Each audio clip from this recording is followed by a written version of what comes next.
Assalamualaikum warahmatullahi wabarakatuh. Perkenalkan, nama saya Arvina Arafah, NIM 091 058 022 1010 dari Prodi Bahasa Indonesia. Materi yang akan saya paparkan yaitu belajar dan pembelajaran. Yang pertama, konsep dasar mengajar dan pembelajaran. A. Pemahaman dasar mengajar. Mengajar ialah suatu efektivitas mengatur organisasi atau lingkungan sehari-hari dan menghubungkan dengan anak didik sehingga terjadi proses belajar mengajar. B. Konsep belajar dan pembelajaran. Pembelajaran secara sederhana dapat diartikan sebagai sebuah emosi intelektual dan spiritual seseorang agar mau belajar dengan kehendaknya sendiri. C. Tujuan belajar. Dalam tujuan pembelajaran, peserta didik diharapkan bisa merubah dirinya dengan acuan pembelajaran yang baru saja didapatkan. D. Ciri-ciri belajar.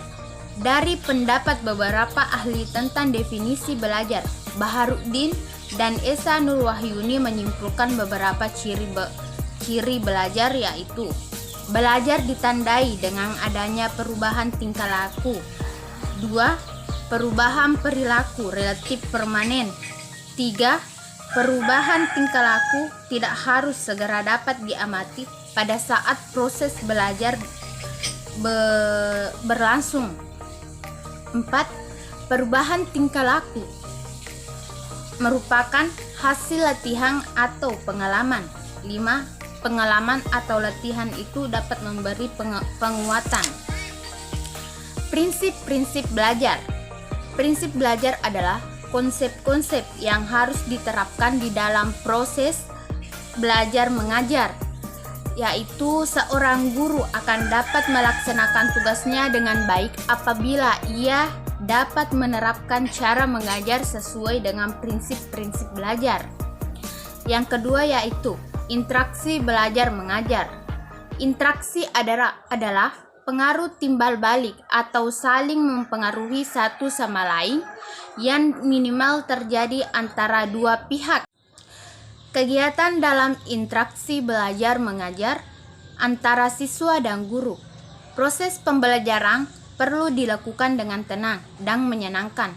Hal tersebut juga tentu saja menuntut aktivitas dan kreativitas guru dalam menciptakan lingkungan yang kondusif. Dan yang ketiga, pendekatan pembelajaran atau kontekstual learning.